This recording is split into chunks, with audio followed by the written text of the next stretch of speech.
think we all want to know, how do you keep yourself together when things around you are falling apart? I have 7 steps I want to offer. Number 1 is sometimes you just got to let that shit fall. Release the energy of trying to control what you don't have the capacity, mentally, physically, or emotionally, to contain or control. You got to let go of superwoman, superman syndrome, and that type of mentality that you can solve the world and everything is right all the time. It's not real. Secondly, cry if you need to. Crying is a form of recognition, acceptance, and release. Or maybe you get pissed off, curse it, get mad at the situation. Whatever you do, be real with yourself, but release your weakening grasp of that sliding, unraveling rope that you're trying to hold on to before you lose all composure and just lose everything. And then when you're done crying and getting mad, consciously let it go. Release it, because we're not going to stay there. Number 3, wake the fuck up. Come to yourself. Ground yourself in the reality of the situation. Look with your practical eyes, your practical inner vision and intuition, and look at it honestly. Observe the bullshit going down. Take off those sugar-coated, rose-colored glasses and recognize that you can't run from this stuff. You can't fix it at this point, not in your current mindset. You've actually tried it that way over and over and over again, putting Band-Aids on it, having conversations about the same shit, compromising who you are and what you believe in so you could fix the dirt, the mess, having a concession after concession, confirming what was absolutely wrong, aiding, abetting, making excuses for, justifying, covering up, even pretending that it's all good. Like Neo, I remember Neo when he was in the Matrix and he's standing in the midst of all these green lines of data or whatever. They are cascading down beside him, like all around him. And then he comes to a realization of himself.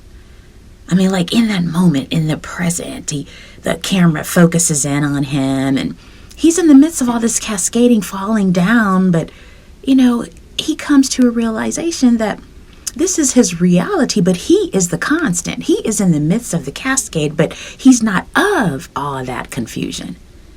But he observes it, breathes in, realizes, okay, this is going on around me, but I'm not going to be disturbed or distracted or confused by the appearance of these things. Instead, he gathers himself, he breathes it all in, and he prepares himself. Okay, so number 4, shift. Consider your previous considerations and become, completely cognizant of the things that you've been doing or the previous solutions that you've tried to apply that you thought would be effective, in your efforts and your strengths alone, and make a deduction. Look at your patterns. Come to an awareness and determine and accept that with all this mess, the only true solution is going to be change. That's it. And number 5, get your ass somewhere where you can get quiet. We're so consumed with the trouble or the issue that we can't hear, nor do we have space for awareness of or for divine solution. The noise of the present and external problem or situation is so loud that it monopolizes our focus and attention. And we're too unsettled within to hear any wisdom. Getting quiet allows for us to hear, ascertain, and understand the divinely inspired solution, the direction we need to go in, and or the remedy of that thing that ails us, mentally, physically, or emotionally. Sometimes keeping yourself together requires quiet contemplation that detaches you from the outside shit and causes you to focus internally so you can seek and obtain true, complete, solid, and sustainable answers and solutions, while at the same time maintaining your peace of mind and composure. Find a place to be still, to pull away, and get quiet. Tap in, tune in, detach from what's going on around you, and focus on your quiet. Be intentional. Number 6. Find a quiet place, sit still, be present, and in that moment, undistracted. Sit quietly until you come to a realization of the full presence of absolute intelligence all around you. Some call it the Creator, God, Buddha, infinite intelligent source, the universe. But I'm telling you, from experience, if you really want to know a solution to a problem you're facing, how to move, what action to take, how to get peace, how to get clarity, and or directions on what you might need to change to afford your desired outcome, then you're going to have to get quiet and tap in so you can receive divine downloads from the mind, the big brain, that's so intricately created and designed you and everything around you. My dears, each and every one of us, within the depths of our soul and subconscious, has direct access to divine wisdom and solutions. Name the issue, present it, be specific, not random or general, then think about the desired solution or outcome. Be clear in the solution you want to see.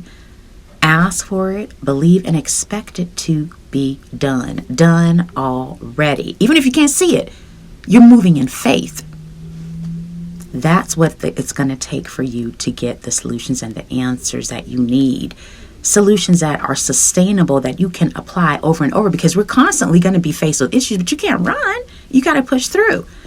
And number 7, repeat steps 5 and 6 every day, preferably in the morning before you start your day or every night at bedtime, and watch the miracles happen. The path to take will unfold.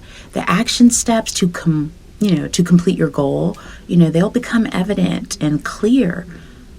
Many downloads of creative inspiration will bombard your mind. The process and the path to peace or whatever outcome you're looking for, they'll become clear. And even things that no longer serve you or toxic situations, they're removed. And sometimes there are opportunities for reconciliation, forgiveness. They're going to open up for you, et cetera, whatever it is that you're looking for. I mean, what do you have to lose in implementing the processes that I just listed? Because you've obviously tried everything else and that hasn't worked. That's why you're here listening intently, reading, or however you're viewing this post. You need a new tactic. You need a new pattern, a new mode of operandi that actually produces results, practical, real solutions to issues, circumstances, and situations that are encountered in our everyday life. It's life.